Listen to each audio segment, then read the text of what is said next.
puede ser muy larga, los cuales son objetos del estudio del ser humano por siglos. En cada una de estas áreas, el que se ha destacado más por haberle dedicado más estudio y adquirido mayores conocimientos, por lo general se siente la persona más calificada para hablar del tema. Algunos son solicitados inclusive para dar charlas, talleres, cursos y conferencias en su campo de conocimiento. Es posible que tal vez ninguna persona sepa más de todos los temas que el dominicano. Este es un personaje que se le ha llamado todólogo. El dominicano es atrevido en su presunción al opinar de todo, sin muchas veces tener la más remota idea de lo que se habla. Pudiera estarse hablando de física cuántica, de biología marina, y el dominicano se mete y trata de mostrar una expertise que no muestra sino que su pura ignorancia. Lleva a cabo una monumental ignorancia al entrometerse en aquello que no sabe. Recuerdo una vez al caminar por una calle que acostumbraba a pasar y había un mercado en el que al frente de la vereda, de la puerta del mercado, ponían siempre una frase. Hubo una de ellas que nunca se me ha olvidado y decía así: anoche supe que esa frase es del filósofo escritor francés Voltaire. Es la siguiente: la ignorancia afirma o niega todo rotundamente. La ciencia duda. Voy a repetir: la ignorancia afirma o niega todo rotundamente. La ciencia no, la ciencia duda. No sé si entienden lo que quiere decir esta frase.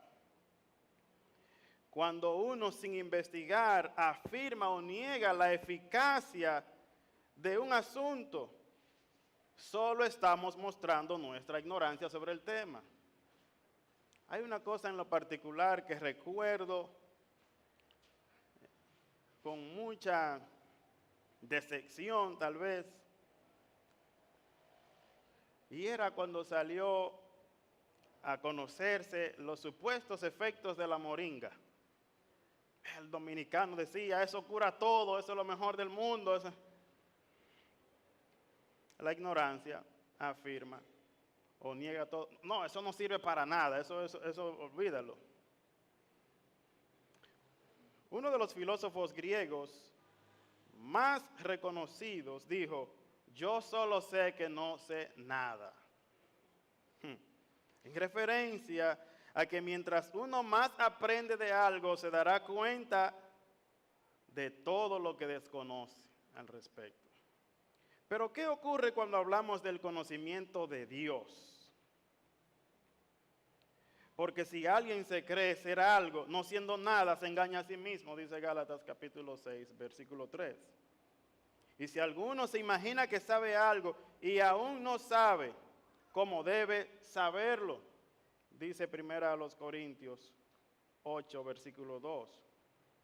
En Romanos el apóstol Pablo habla del conocimiento de Dios en estos términos: oh profundidad de la sabiduría y de la ciencia de Dios, cuán insondables son sus juicios e inescrutables sus caminos. Porque ¿quién entendió la mente del Señor? ¿O quién fue su consejero? Romanos 11, 33 hasta el 34.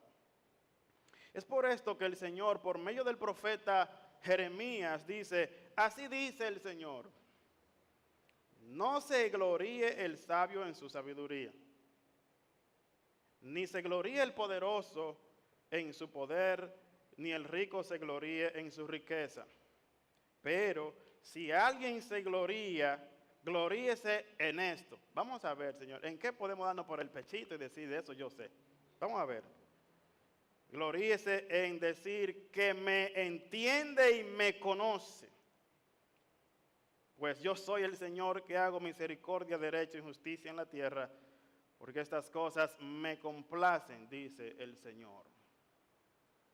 ¿Quién puede pararse y decir, porque de ese tema yo sí sé, de Dios, sí, claro, yo manejo ese tema a la perfección?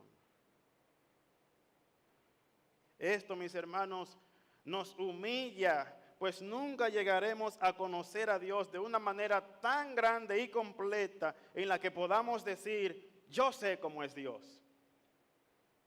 Dios es exaltado y nosotros no lo conocemos. El número de sus años es inescrutable, dice Job 36:26. En la Reina Valera lo dice así: he aquí que Dios es grande y nosotros no lo conocemos, ni se puede seguir la huella de sus años. Hermanos, estamos frente a un tema que desafía absolutamente nuestra capacidad intelectual en todo el sentido de la palabra. El conocimiento de Dios es algo que nos deja sin ápice de orgullo por haber alcanzado un alto grado. Juan Calvino decía que el conocimiento de Dios y el conocimiento de nosotros mismos se relacionan entre sí. En otras palabras, que al conocer a Dios podemos conocernos a nosotros mismos. Y a la inversa es cierto.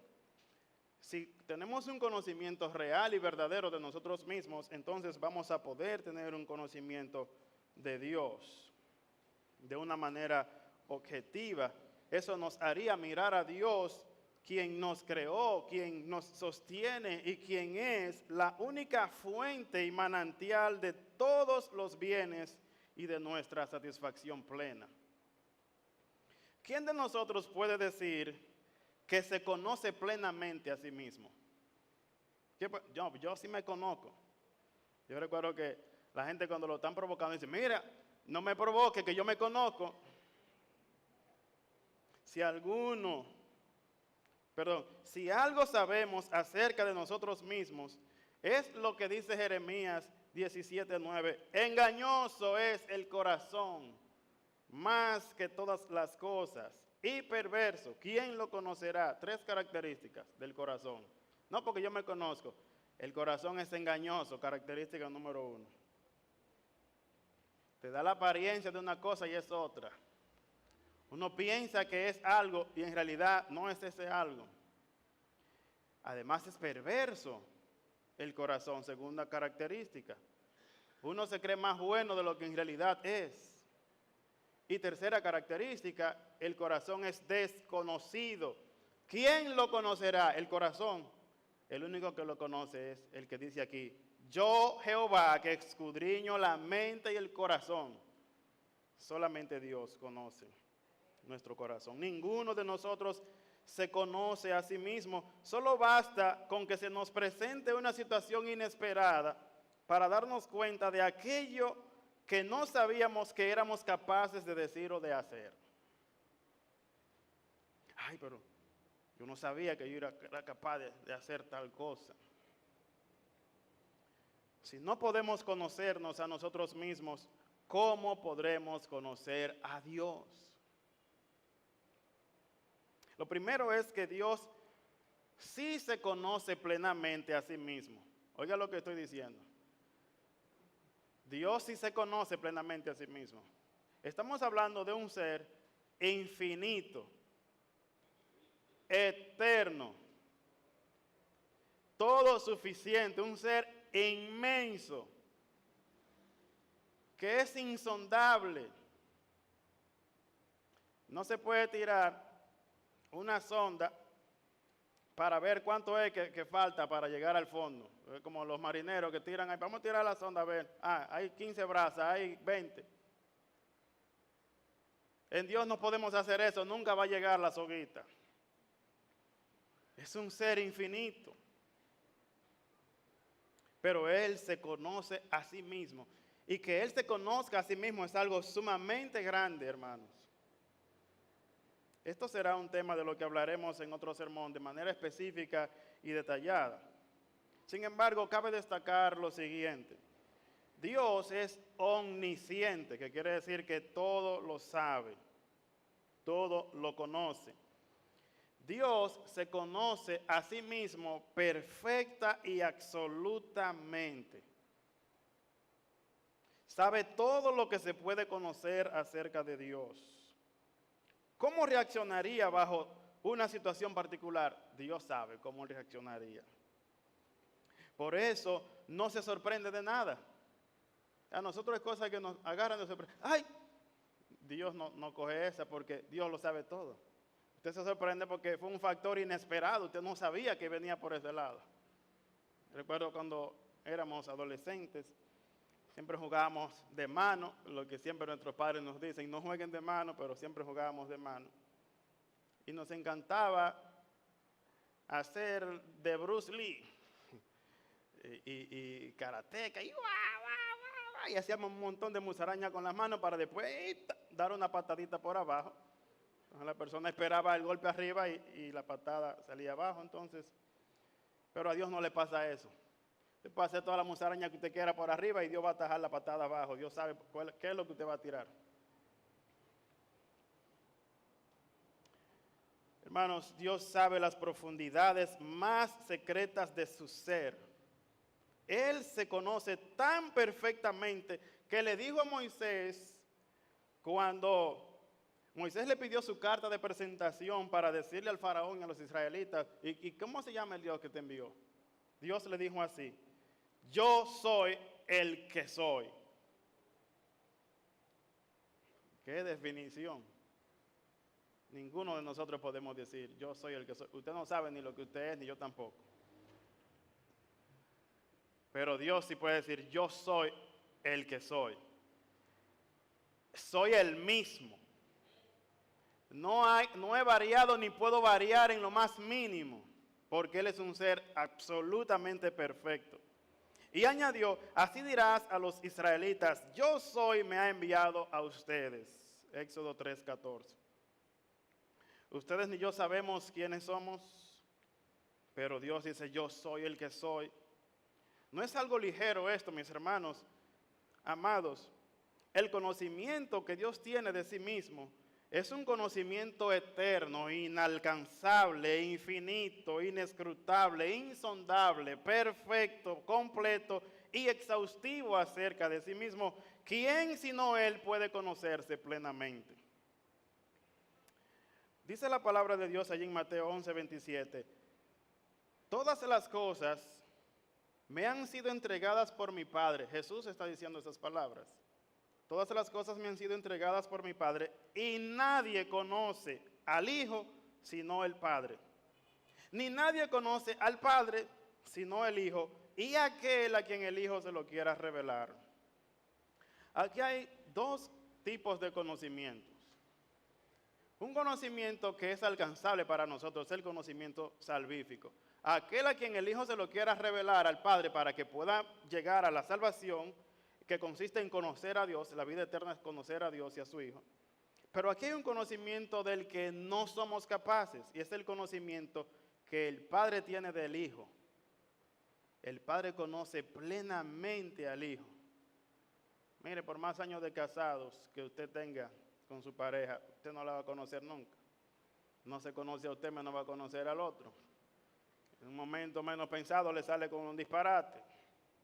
O con una cosa muy buena que usted no creía, wow, yo no pensaba que iba a ser capaz de hacer eso tan bueno por mí.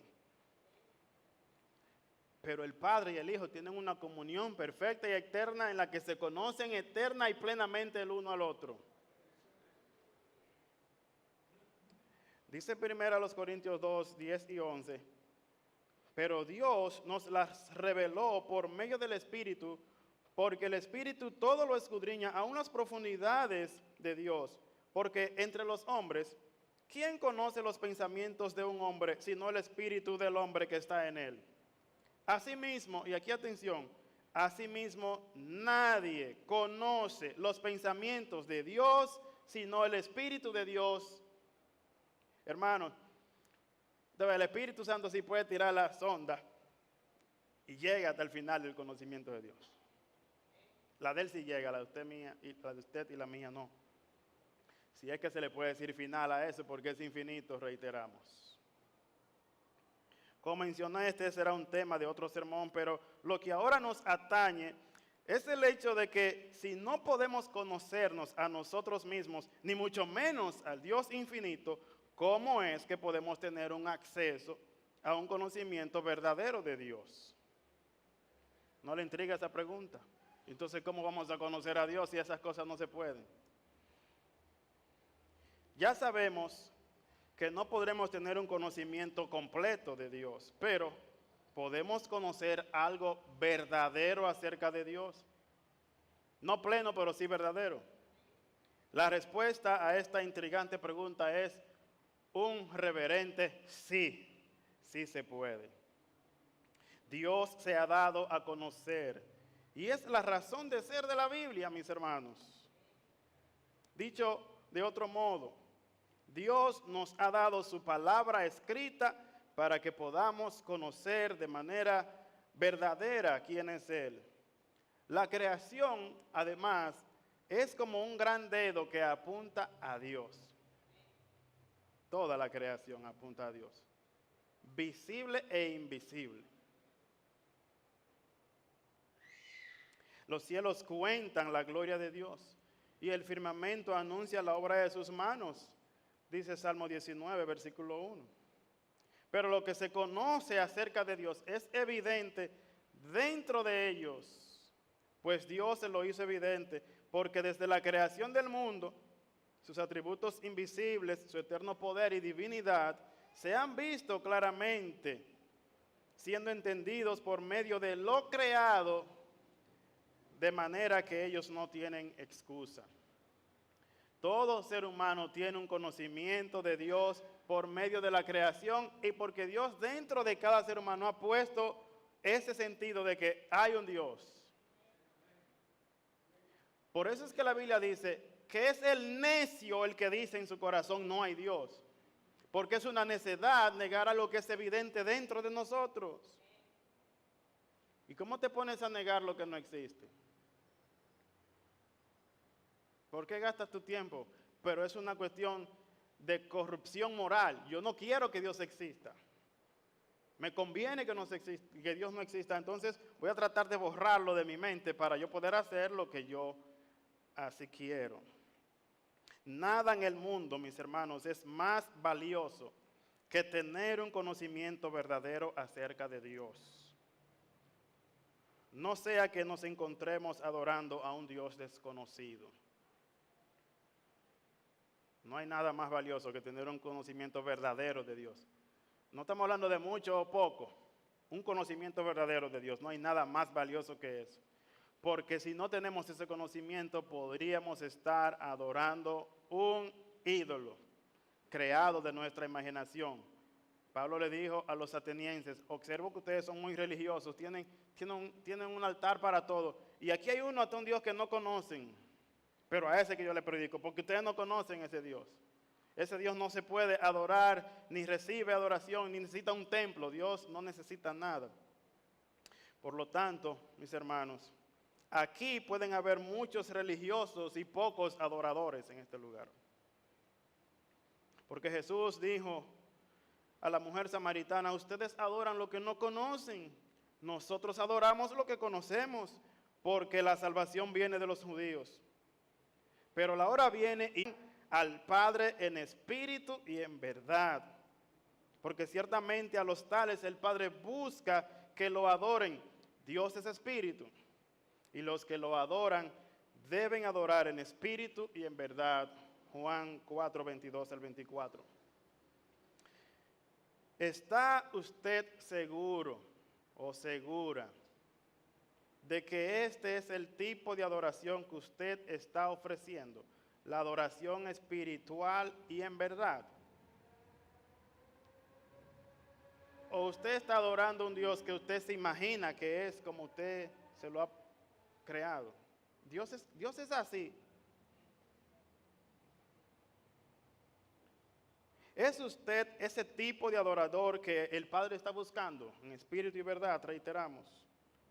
La Biblia es la verdad, por tanto, debemos acercarnos a ella y dedicar nuestra vida, nuestros esfuerzos, nuestro tiempo, nuestros recursos a conocer lo que Dios dice acerca de sí mismo en su palabra, para que no caigamos presa de nuestro corazón engañoso y adoremos un Dios creado por nuestra imaginación. Tengamos cuidado con eso, hermanos, despierten. Podemos estar aquí engañados pensando que conocemos al Dios único y verdadero, cuando en realidad tenemos un ídolo. Que Dios nos libre de pensar que el ídolo es solamente una escultura visible, un cuadro, una estatua. Un ídolo es todo aquello que no es Dios y que nosotros le rendimos más tiempo, más adoración, le rendimos nuestra vida a eso. El cristiano de hoy ha sido influenciado tanto por el mundo que piensa de manera indigna acerca de Dios, pues muchos tienen un Dios que no les reprende por su mala conducta. Un Dios que se goza de su impiedad, de su inmoralidad, de su indiferencia a sus leyes. Pero ese no es el Dios de la Biblia. Alguien dijo, si tu Dios no te reprende o te contradice por nada de lo que tú haces o dices, es porque ese Dios eres tú mismo. Wow. Si el Dios que usted dice que adora está muy contento con todo lo que usted dice y hace, ese no es el Dios de la Biblia, es usted mismo. Usted es su propio Dios. Escuche cómo lo dice el salmista. Pero al impío, Dios le dice, esto es el Salmo 50, y cuando usted lo lea, por favor, fíjese que el Señor está hablando con su pueblo. Cuando dice aquí al impío, es al impío que está en su pueblo, del que dice que le conoce. Dios dice, júntenme a mis escogidos, júntenme a mi pueblo, y le empezó a decir lo siguiente. Al impío Dios le dice, ¿qué derecho tienes tú de hablar de mis estatutos y de tomar mi pacto en tus labios? Porque tú aborreces la disciplina y echas a tus espaldas mis palabras. Cuando ves al ladrón, te complaces con él, y con los adúlteros te asocias. Das rienda suelta a tu boca para hablar el mal, y tu lengua trama engaño. Ahora escuche, estas cosas has hecho y yo he guardado silencio. El padre y madre que tiene hijos chiquitos sabe que cuando el muchachito está en silencio, hay que salir rápido a ver qué es lo que está pasando. Porque algo peligroso probablemente está inventando. Cuando está calladito, que no dice nada. Entonces Dios, hermano, es así. Tú hiciste todo eso y yo he guardado silencio, dice Dios. Y ahora escuche, como Dios guardó silencio, pensábamos, el que calla otorga. Entonces dice, pensaste que yo era como tú. Nosotros vivimos nuestra vida. Sabemos que hay un Dios en el cielo, que es justo, que es santo. Y como no nos baja un rayo y nos parte al medio, creemos que Dios es como nosotros. Dios está de acuerdo con eso que yo estoy haciendo. Pensabas que de cierto yo era como tú. El texto dice, pero te reprenderé y delante de tus ojos expondré tus delitos. Salmo 50, 16, 19 y 21. Cuidado. Puede estar usted pensando de manera muy equivocada de Dios, y yo también. Si su Dios no lo reprende es porque su Dios es usted mismo. El cristiano actual tiene un pobre conocimiento de Dios que lo ha llevado a un estado tan devastador que da vergüenza cómo muchos andan en el día de hoy, cómo muestran su supuesto conocimiento de Dios. A.W. Tozer, en su libro El conocimiento del Dios Santo, escribe, el pobre concepto de Dios que prevalece entre muchos cristianos de una manera casi universal es la causa de un centenar de males entre nosotros, donde quiera que estemos. Una nueva filosofía de la vida cristiana ha sido consecuencia de este error fundamental de nuestro pensar religioso. Con esta pérdida del sentido de majestad, ha llegado una pérdida mayor del temor reverencial religioso y del reconocimiento de la presencia divina. Hemos perdido nuestro espíritu de adoración. El cristianismo moderno no está produciendo el tipo de cristiano que pueda apreciar o experimentar la vida en el espíritu. Las palabras, estad quietos y conoced que yo soy Dios, no significan nada en la práctica para los adoradores bulliciosos y confiados en sí mismos de este siglo. Fin de la cita.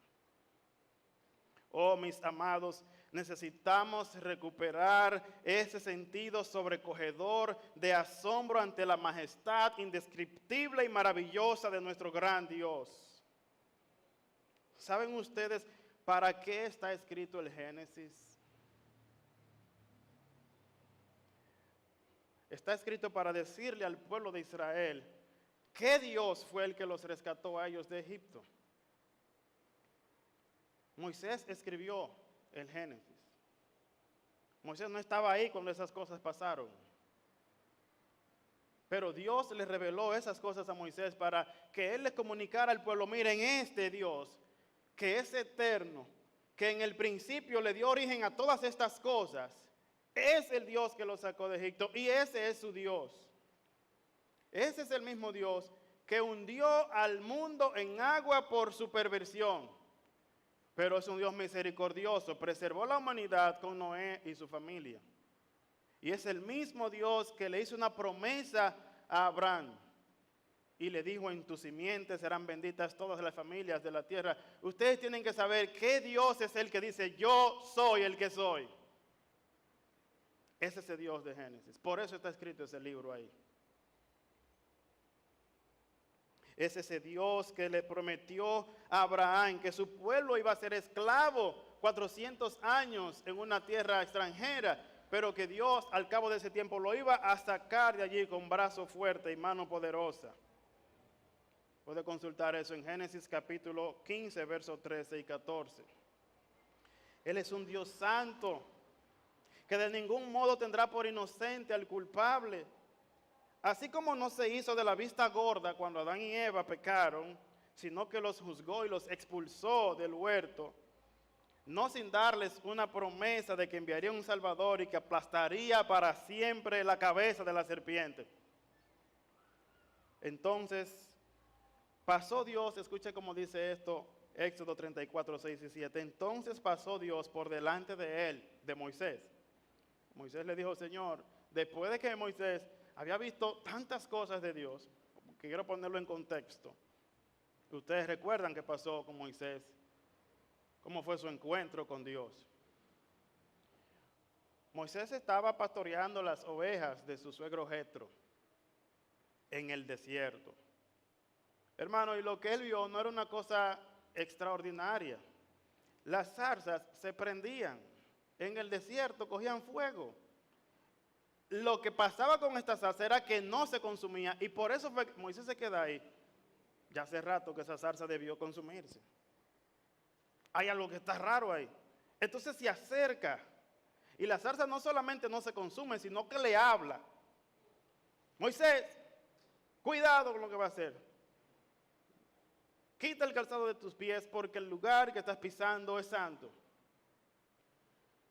Óigame. Y eso es para temblar y decir, wow, Dios es real, Dios vive. Pero Dios le habla a Moisés. Entonces, después de ver un milagro tan extraordinario como ese, le dice, Señor, pero no me van a creer esta gente. Yo le digo, oye Moisés, pero la cosa es tuya. ¿Qué tú tienes en la mano? Una vara. Bueno, pues tira la vara, a ver. Tira la vara. Y se convirtió en serpiente. Ya eso era otra cosa, hermano, pero no, ya, ese es Dios de verdad. Toda mi vida he usado esta vara, un palo seco, y ahora se mueve. Y dice que Moisés huía de la vara, de la serpiente, porque era de verdad la serpiente. Huyendo ahí. No sé cómo era que iba a proteger las ovejas y él le huía a la serpiente. De todas maneras, hermanos, el Señor le dice, agárrala por la cola, se vuelve una vara otra vez. Señor, pero no me van a creer. Moisés, mete tu mano en tu seno. Sácala. ¡Ay, ay, ay, ay! Estaba leprosa la mano. Vuelve a meter. Ay, Ay, está sanita otra vez. Muéstrale esas señales al pueblo. Y 10 plagas que Dios mandó a Egipto. Y hundió el ejército entero de Faraón en el Mar Rojo. Y Dios le da los mandamientos diciéndole, no se acerque nadie al monte, porque el que se acerque va. Oiga, hermano. Y Moisés le dijo, Señor, tú has dicho que vas a estar con nosotros, pero tienes que mostrarme tu gloria. ¿Cómo? Pero no te fue suficiente todo lo que has visto ahora. Hermano, el que conoce a Dios siempre quiere más de Dios. No, ya yo llegué, ya yo sé, ya yo me lo sé eso. Yo quiero más de tu gloria. Y el Señor le dijo a Moisés, no puede hombre alguno verme y vivir. Voy a hacer algo contigo. Te voy a poner en la hendidura de una roca. Y yo voy a pasar con toda mi gloria. Y cuando yo haya pasado y proclamado mi grande nombre, te dejaré ver mis espaldas. Una figura antropomórfica, que significa con forma de hombre, porque Dios no tiene espalda, ni espinazo, ni pierna, ni ojo, nada de eso. Son figuras que se utilizan para comunicarnos la idea, ¿verdad?, de que ya cuando Dios ha pasado, la parte posterior de Dios, de su gloria, fue lo que iba a ver Moisés. Igual que los ojos para decirnos que Dios ve. Dios no necesita ojos para ver, Él ve. Entonces, esto fue lo que Dios dijo cuando pasó frente a Moisés. ¿Dónde estaba Moisés? En la hendidura de la roca. Y la roca era Cristo. En las heridas de Cristo es en el único lugar donde podemos ver a Dios sin morir. Y allí el Señor proclamó lo siguiente. El Señor, Dios compasivo y clemente, lento para la ira y abundante en misericordia y verdad, que guarda misericordia a millares, el que perdona la iniquidad, la transgresión y el pecado, y que no tendrá por inocente al culpable, que castiga la iniquidad de los padres sobre los hijos y sobre los hijos de los hijos, hasta la tercera y cuarta generación. Solamente nos quedamos con lo último. Ay, ¿cómo es que Dios va a juzgar a mis hijos por los pecados míos? Ah, ¿por qué no leyó que dice que Él guarda misericordia a millares, por 1000 generaciones? Pero su compasión es tan grande que nada más llega a la tercera y la cuarta de los que no se arrepienten, porque si el hijo se arrepiente no llevará las consecuencias de los pecados del padre. Algunos entienden que hay una diferencia entre el Dios del Antiguo Testamento y el Dios del Nuevo Testamento. Que el Dios del Antiguo Testamento era un Dios justiciero, sanguinario, airado, un Dios de la ley. Mientras que el Dios del Nuevo Testamento es un Dios más bueno, lleno de gracia. Pero nada está más lejos de la realidad. En el Antiguo Testamento hubo gracia extrema. También hubo ley, pero hubo gracia. Dios le dijo a Adán y Eva, para poner un ejemplo, si comen del árbol del conocimiento del bien y del mal, morirán. Sabemos la historia. Comieron del árbol, ¿y qué pasó? ¿Cayeron duro como un palo? No. ¿Eso cómo se le llama? ¿Qué merecían ellos? Morir duro, caer duro como un palo, pero no. Dios extendió su misericordia.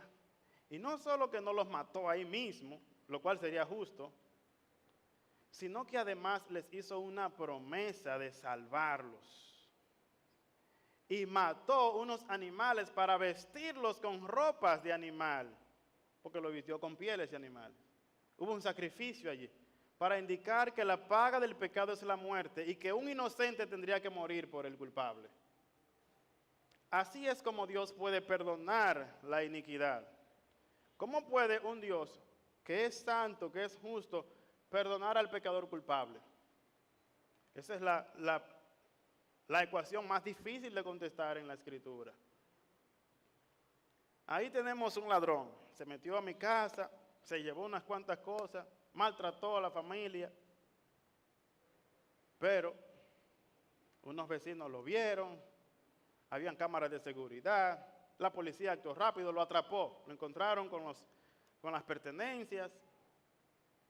La cámara indican muy claramente la persona, Y algunos vecinos dicen, sí, era fulano, yo lo vi, era él que estaba ahí. Toda esa prueba ante el fiscal. Y el fiscal dice, bueno, es verdad, sí, que es él, es culpable. Pero déjame decirte algo, me dice el fiscal a mí. Yo soy un juez de amor. Yo no puedo condenarlo. Yo tengo que dejarlo libre, porque yo soy un juez de amor. ¿Es un juez de amor o un corrupto? Es un inmoral, un corrupto. Eso sería Dios si deja libre al pecador culpable. Un corrupto y un inmoral. ¿Cómo puede Dios dejar libre al pecador culpable y él quedar siendo justo? La respuesta es en Jesucristo, su Hijo.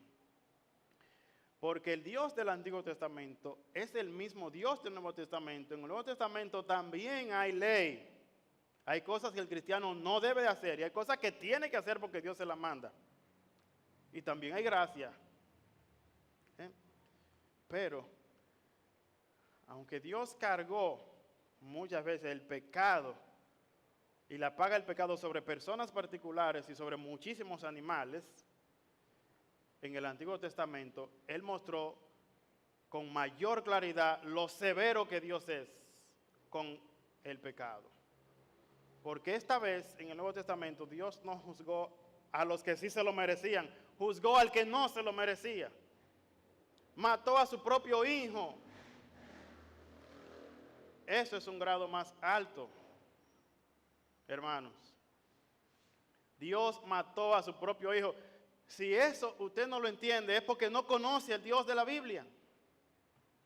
Usted tiene otro Dios. Dios que va a matar. Esos fueron los romanos que lo mataron. Los romanos lo mataron. Ellos fueron medios. Pero Isaías dice que Dios quiso quebrantar al hijo y someterlo a padecimiento. Fue Dios que lo hizo. Ese es el Dios de la Biblia. Ese es el Dios que para poder cumplir su promesa de enviar a un Salvador, que se la hizo a Adán y a Eva, tuvo que sacrificar lo mejor de sí mismo, a su Hijo Jesús. El santo, el justo y sin pecado, vino a morir por los pecadores. Hermanos, Romanos capítulo 5, verso 8 dice, pero Dios muestra su amor para con nosotros en que siendo aún pecadores, Cristo murió por nosotros. Para Dios perdonar al pecador sin pasar por alto su justicia, tuvo que quebrantar al Hijo en nuestro lugar. Su muerte fue una muerte sustitutiva, vicaria. Era usted y yo que teníamos que ir ahí, Él tomó nuestro lugar. Por eso dice 2 Corintios 5:21, al que no conoció pecado, por nosotros lo hizo pecado, para que fuésemos hechos justicia de Dios en Él, en Jesucristo. Adán y Eva perdieron la comunión con Dios por su desobediencia y con ellos toda la raza humana cayó. Por eso Romanos 3:23 dice, y por cuanto todos pecaron y están destituidos de la gloria de Dios. Y el 6:23, la paga del pecado es la muerte. Más, glorioso más. La dádiva de Dios es vida eterna en Cristo Jesús, Señor nuestro. ¿Conoce usted a ese Dios y ese Salvador? Algunos piensan que Dios es amor y que por eso Dios no va a mandar a nadie al infierno. Amado amigo, si a Dios no le tembló el pulso para condenar a su hijo, no le va a temblar el pulso para condenar a un enemigo que se merece que lo envíen al infierno. El amor de Dios es tan grande que envió a su hijo a morir por ti y tú lo rechazas, diciendo que Dios no te puede mandar al infierno porque Él es amor. Tenga cuidado, ese no es el Dios de la Biblia. El Dios de la Biblia está diciendo, te amo y envía a mi hijo a morir por ti. Entrega tu vida a Él. Pero si usted viene a Cristo en arrepentimiento y fe, confiando en el sacrificio todo suficiente de Cristo para pagar por sus pecados y salvarlo, entonces la promesa de Dios para usted es vida eterna. Esa comunión que se perdió al inicio, gracias a Cristo, es recuperada. Y todo aquel que está en Cristo ahora tiene vida con Dios. Vida eterna, comunión con Él. Esto es precisamente lo que esos símbolos comunican. Nos recuerdan y anuncian que Dios quiere tener comunión con nosotros. Podemos sentarnos en la mesa de Dios. Miren, cuando se enviaba a un embajador a un país para buscar condiciones de paz, esta era la manera de decir, estamos en paz. Oh, venga. Y hacían un banquete y comían. Un tremendo banquete. Y lo despedía en paz al embajador. Pero cuando esa no era la resolución, cuando paz no era resolución, mataban al embajador. O sea, hoy estamos muy contentos, cualquiera quiere ser un embajador. Yo quiero ser embajador porque el embajador tiene visa diplomática, le pagan esto, tiene exoneración de impuestos, etc. El embajador de antes no era así. Hermanos, Dios envió a su Hijo y tuvo que matarlo para que usted y yo pudiéramos sentarnos en paz con Dios aquí y comer de su mesa, estar en comunión con Él. Al mirar estos símbolos, recuerde lo que hemos dicho sobre el conocimiento de Dios. Él es santo y no tolera el pecado. Dios sabe todo sobre usted y sobre mí. Sabe todo lo que hemos pensado, lo que hemos hablado y las cosas que hemos hecho. Sabe que no son perfectas nuestras obras, que antes son como trapos de inmundicia. Pero en su misericordia y en su gracia, para no pasar por alto su justicia, envió a su Hijo unigénito a morir en nuestro lugar. Su cuerpo herido fue por nuestras transgresiones, molido por nuestros pecados. Su sangre fue derramada, su vida entregada para pagar toda nuestra deuda. Quiero animarles a que tomemos el tiempo ahora para reflexionar en esto. No lo tome a la ligera. No coma del pan sin discernir el cuerpo de Cristo. Si el Señor, por su Espíritu, le da convicción de pecado, hermano, confiese y pida perdón a Dios en ese mismo momento. Y si hay algo que tiene contra su hermano, absténgase de participar de los símbolos. Resuelva el problema con el hermano y vuelva el próximo mes, para que no participe indignamente.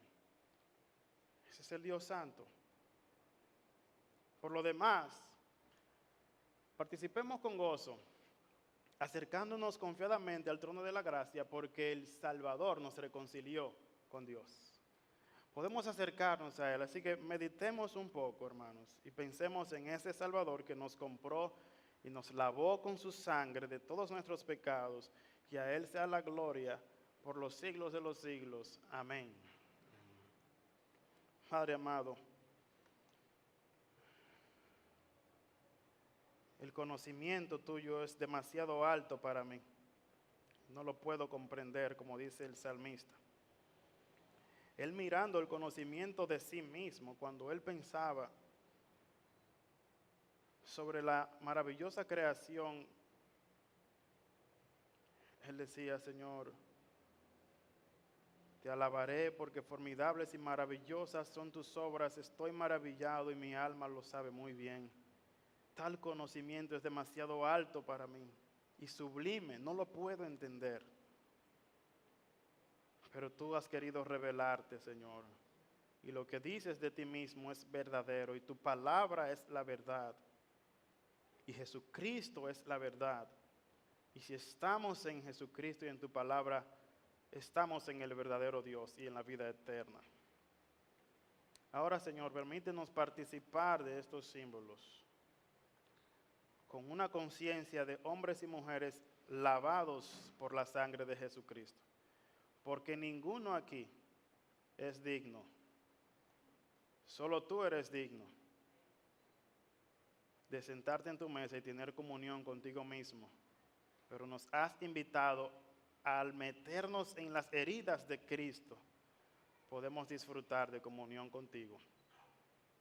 Señor, al tomar este pan y esta copa, podamos anunciar la muerte del Señor hasta que Él venga. Danos convicción de pecado si necesitamos en esto, en este momento, Señor. Es real que tenemos que venir preparados para este tiempo.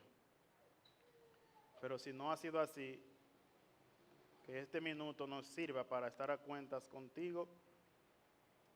Y si hay algo con algún hermano, puedas resolverlo y considerar tu invitación para una ocasión siguiente y participar como es digno de ti.